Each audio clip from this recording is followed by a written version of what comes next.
सुप्रभात। मैं हूं जगेंद्र राणा। आज की हमारी आध्यात्मिक चर्चा का विषय है अष्टांग योग के अंग। अष्टांग योग के अंग।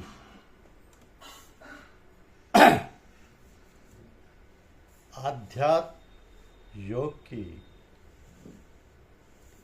नींव पतंजलि ऋषि के अष्टांग योग पर आधारित व ये मार्ग निरापद अनेकानेक ऋषिमुनि महात्माओं द्वारा अनुभूत निष्कटंक मार्ग है।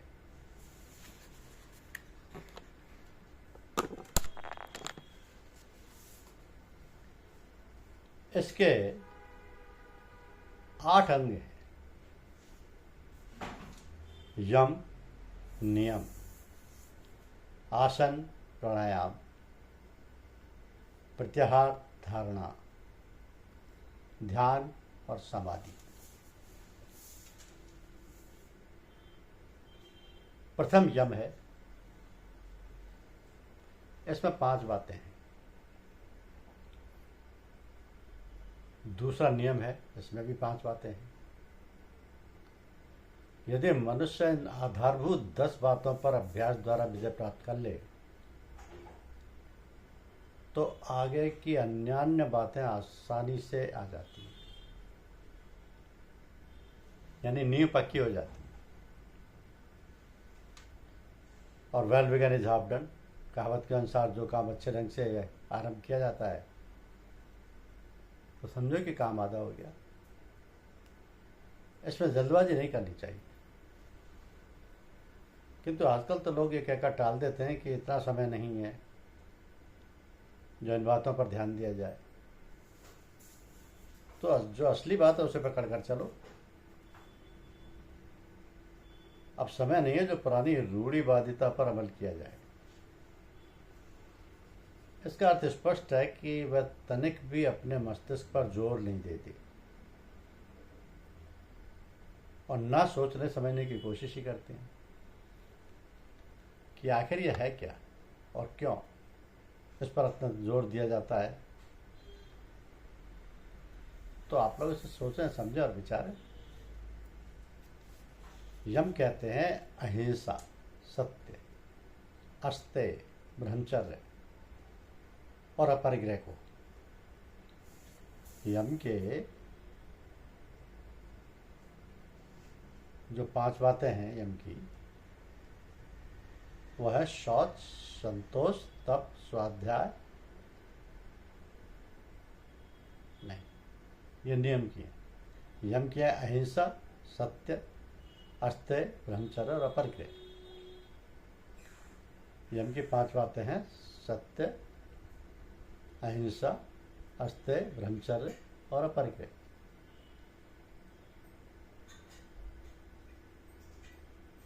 और नियम की है शौच, संतोष, तप, स्वाध्याय और ईश्वर प्राणिधाम। और आप लोग दुनिया में बहुत प्रचार करते हैं कि सत्य बोलो, सत्य काम करो, मन, वचन और कर्म से सत्य का प्रतिपादन करो। ये सब तो ठीक है, किंतु ऋषियों ने, मनीषियों ने विचार किया कि सत्य को यदि मनमाने ढंग से आचरण में लाया जाएगा तो उसमें बहुत दोष पैदा हो जाएंगे। जो कि प्राय अपने लोगों को कहते सुना होगा कि भाई हम तो सत्य बोलते हैं, सत्य बात कहते हैं, चाहे किसी को बुरा लगे या भला लगे। मतलब उनके कहने का यह है कि हमें तो बंदूक दागना है, उससे चाहे कोई मरे या आग लग जाए, कुछ भी हो, उसके परिणाम से हमें कोई प्रयोजन नहीं, हमें तो बंदूक चलाना है। ठीक है, बंदूक चलाइए आप। यदि कहीं कोई मर गया तो आपकी बंदूक से तो फिर क्या होगा, ये तो सभी लोग जानते हैं। आपने कहते सुना होगा कि घोड़े की लात आदमी की बात। जैसे घोड़े की लात लगने से आपको भयंकर चोट आ सकती है, सिर फट सकता है, उसी प्रकार आदमी की बात से भी ना जाने कितने भयंकर परिणाम हो सकते हैं। तो चोट लगने का घाव तो ठीक हो सकता है, मगर बात लगने के जो परिणाम होते हैं उनको सभी लोग जानते हैं। इसके लिए नियम में जो पहले अहिंसा शब्द रखा गया है उससे स्पष्ट है कि सत्य बोलो, किंतु प्रिय सत्य बोलो, अप्रिय नहीं। सत्यम ब्रूयात प्रियम ब्रूयात, माँ ब्रूयात सत्यम प्रियम।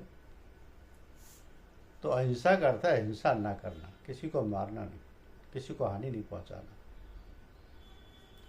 केवल कर्म से नहीं, शरीर से नहीं, वरन मन से भी किसी का बुरा न सोचना। करना तो दूर की बात है। तो विचार में भी ना आए किसी के अहित की या हानि की बात। आपके सत्य बोलने से, सत्याचरण से यदि किसी का अहित हो रहा है तो फिर अहिंसा व्रत भंग हो जाएगा। तब तो बड़ा कठिन हो गया ये व्रत। मगर ऐसी बात नहीं है, कठिन कुछ भी नहीं लगता, ना होता है। ये तो हम करते नहीं, केवल सोचते हैं और ना शास्त्रों का अध्ययन करते हैं। स्वाध्याय करने से हमें समाधान मिलता है, मार्ग प्रशस्त होता है प्रत्येक कार्य करने का। जब आप किसी के प्रति द्वेष भाव नहीं रखेंगे, सबका भला चाहेंगे, हित चाहेंगे, तभी तो अहिंसा व्रत पूर्ण होगा। तब आपसे असत्य भाषण होगा ही नहीं, असत्य आप सोच ही ना सकेंगे। अब तीसरा यम आता है आस्ते। आस्ते माने किसी चीज़ को बिना पूछे हुए ला लेना। आप चाहे घर में हो या बाहर हो, माता पिता से भी बिना पूछे कोई चीज़ नहीं लेना चाहिए। फिर औरों की तो बात ही क्या है। तो किसी की इच्छा करना जिसके बिना आपका काम चल सकता है, चोरी में आ जाता है। जो फालतू चीज़ें हम रखते हैं, यानी हमारी खास ज़रूरत के अलावा जो चीज़ें शान शौकत और दिखावे के लिए रखते हैं, उससे, और जो लोग निर्धर हैं जिनके पास उन वस्तुओं की कमी है जो हमारे पास फालतू पड़ी, तो इसे कि भी एक प्रकार की चोरी समझनी चाहिए।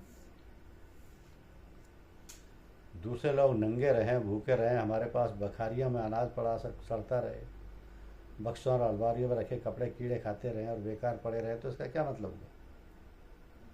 यही कि दूसरों के हक की और ज़रूरतों की चीज़ों को हमने अपने पास जमा कर रखा है, जिससे दूसरों के पास कमी हो गई। तो सोचना चाहिए कि हर आदमी को अपनी ज़रूरत है। सोचना चाहिए कि हर आदमी को अपनी ज़रूरत से ज़्यादा कोई सामान नहीं रखना चाहिए। चोरी से, छीना झपटी से, बिना पूछे हुए लेने की बात तो बहुत दूर रही।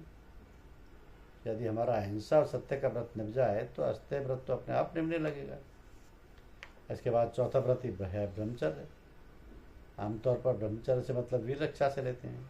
वीर रक्षा से मन मस्तिष्क में शुद्धि, पवित्रता और बुद्धि में प्रखरता आती है। शरीर हष्ट पुष्ट निरोग रहता है। अतः आध्यात्म विद्या यानी ब्रह्म प्राप्ति के लिए जो आचार विचार, खान पान, रहन सहन की आवश्यकता होती है, वो सभी बातें पूरी हो जाती हैं।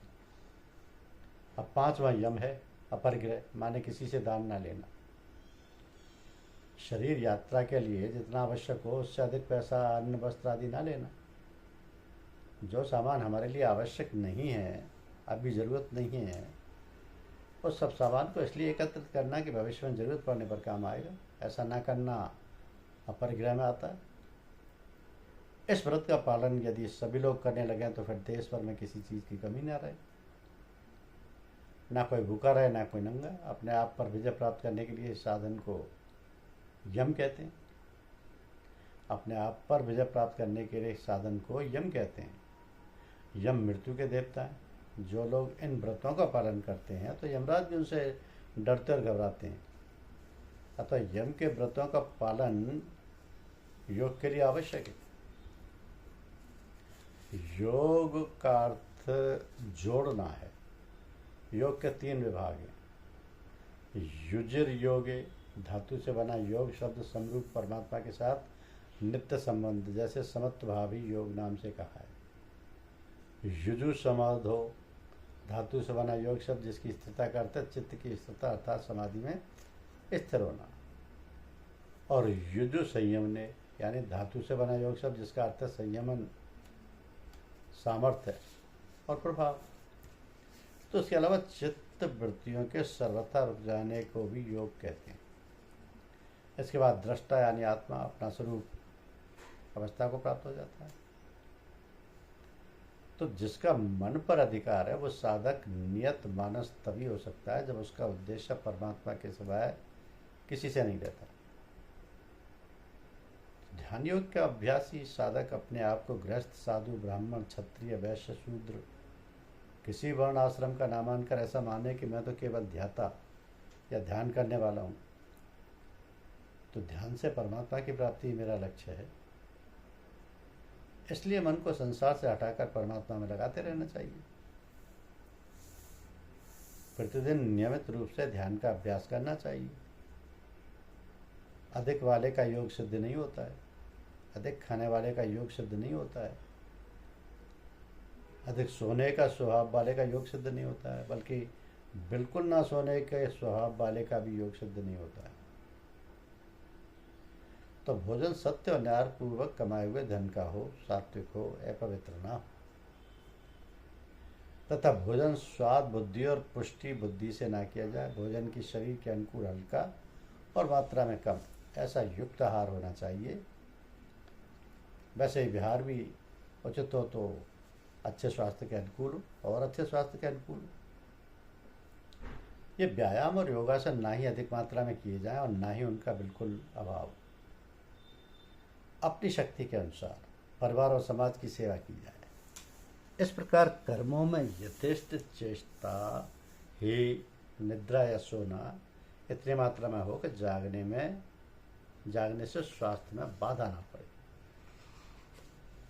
जागने से स्वास्थ्य में बाधा ना पड़े। क्योंकि भूख से अधिक भोजन करने वाले को अत्याहार कहते हैं। किसी कार्य विशेष से शरीर की थकान को प्रयास कहते हैं। प्रातःकाल शीतल जल से स्नान, रात्रि में भोजन इत्यादि नियम भी योग सिद्धि में बाधक होते हैं। बहुत से लोगों के साथ में कामना होने लगती है जिनसे योग क्षीण हो जाता है और चंचलता यानी स्थिरता के अभाव में योग हो ही नहीं सकता। अथवा ये वस्तु साध्य है अथवा असाध्य है, ऐसा विचार न करके कार्य में प्रवृत्त होने का नाम साहस है। अब जीवन पर्यंत कार्य सिद्ध हो ही जाएगा। इस प्रकार मन के संतोष का नाम धैर्य है। यह विषय मृग तृष्णा के जल के समान झूठे और परमात्मा ही सत्य है। इस प्रकार के वास्तविक ज्ञान को तत्व ज्ञान कहते हैं। धर्मशास्त्र और सद्गुरुदेव के वाक्यों में विश्वास को निश्चय कहते हैं। योगाभ्यास न करने वाले लोगों के साथ ना करना, इससे योग शीघ्र सिद्ध हो जाता है। योग के विभिन्न रूप हैं, जैसे राजयोग, समाधि, उन्मनी, मनोन्मनी, अमरत्व, लय तत्व, शून्याशून्य, परम पद, अमनस्क, अद्वैत, निरालम, निरंजन, जीवन मुक्ति, सहजा, तुरिया इत्यादि। अब सृष्टि के आरंभ में परमात्मा ने सर्वप्रथम योग का सूर्य, मनु, इक्ष्वाकु आदि राजाओं को सर्वप्रथम उपदेश दिया, कर्तव्य का ज्ञान कराया। क्योंकि सृष्टि में सर्वप्रथम सूर्य की उत्पत्ति हुई, फिर सूर्य से समस्त लोग उत्पन्न हुए। सबको उत्पन्न करने वाले सूर्य को कर्मयोग का उपदेश देने का अभिप्राय उनसे उत्पन्न संपूर्ण सृष्टि को परंपरा से कर्मयोग सुलभ करा देना था। उसके बाद आती है समाधि। अब समाधि दो प्रकार की होती है, संप्रज्ञात और असंप्रज्ञात। तो ये जो संयम रूप संप्रज्ञात समाधि भी निर्बीज समाधि की अपेक्षा बहिरंगी है। इससे असंप्रज्ञात योग को ही निर्बीज समाधि, कैवल्य, चित्त शक्ति, रूप प्रतिष्ठा आदि नामों से कहा है। और उस योगी की सदा के लिए अपने चिन्मय स्वरूप में स्थिति हो जाती है तथा किसी के साथ संबंध नहीं रहता। इसलिए उसकी चित्ती शक्ति रूप स्वरूप में प्रतिष्ठा कहते हैं। इसलिए वह निर्बीज समाधि के नाम से प्रतिष्ठित है। इसके अलावा उन्मनी, मनोन्मनी, अमृतत्व, लय तत्व, शून्य शून्य, परम पद, अमनस, अद्वैत, निरालम, निरंजन, जीव मुक्ति, सहजा, तुर्या, ये सब समाधि के वाचक शब्द है। जैसे लवण के जल में मिलने से वह जल के ही रूप को प्राप्त होता है, मन का आत्मरूप होना समाधि कहलाता है। जब प्राण क्षीण और मन लीन हो जाता है तो वह समाधि है। संपूर्ण संकल्पों के नष्ट होने पर वह समाधि कहलाती है। अब योग में स्थित होने का अर्थ क्या है? कार्य की सिद्धि और असिद्धि में सम होने के बाद उस समता में निरंतर अटल स्थिति रहना ही योग में स्थित होना। अर्थात समता में निरंतर स्थित रहते हुए भी कर्तव्य कर्म को करना चाहिए, क्योंकि समता ही योग है। समता ही योग है। समता परमात्मा का स्वरूप है। और समता निरंतर अंतःकरण में बनी रहनी चाहिए।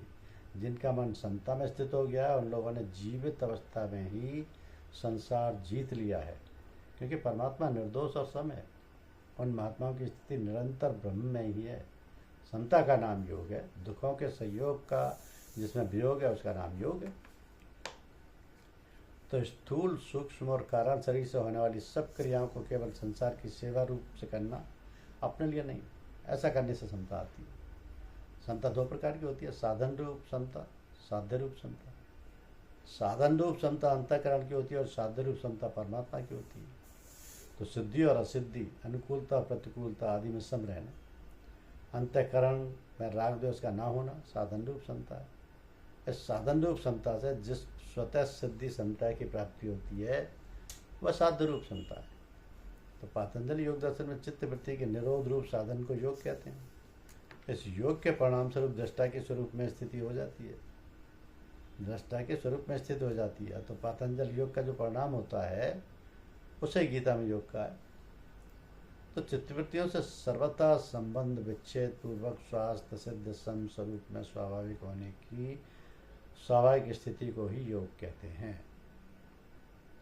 इस योग अर्थात समता में स्थित होने पर इसमें वियोग अर्थात व्युत्थान नहीं होता, इसलिए इसे नित्य योग भी कहते हैं। चित्त वृत्तियों का निरोध होने पर निर्विकल्पावस्था आती है, पर समता में स्वतः सिद्ध स्थिति का अनुभव होने पर निर्विकल्प बोध होता है और सहज अवस्था प्राप्त होती है। तो निर्विकल्प बोध अवस्था नहीं है, बल्कि समस्त अवस्थाओं से अतीत उनके प्रकाशक संपूर्ण योग साधनाओं का फल है। यद्यपि अवस्था तो निर्विकल्प और सविकल्प दोनों होती हैं और आत्मबोध निर्विकल्प में होता है। अतः योग नित्य है, उसका कभी वियोग नहीं होता, उसमें कभी विकृति नहीं आती। अतः योग में स्थित होकर केवल ईश्वर के लिए कर्म करना चाहिए, उसमें भी ईश्वर मुझ पर प्रसन्न हो जाए इस कामना को छोड़कर कर्म करना चाहिए। फल तृष्णा रहित पुरुष के द्वारा कर्म किए जाने पर अंतःकरण की शुद्धि से उत्पन्न होने वाली ज्ञान प्राप्ति तो सिद्धि है, और उसमें विपरीत ज्ञान प्राप्ति न होना असिद्धि है। और शुद्धि और असिद्धि में सम होकर अर्थात दोनों को समान समझकर कर्म करना चाहिए। वो कौन सा योग है जिसमें स्थित होकर कर्म करना चाहिए?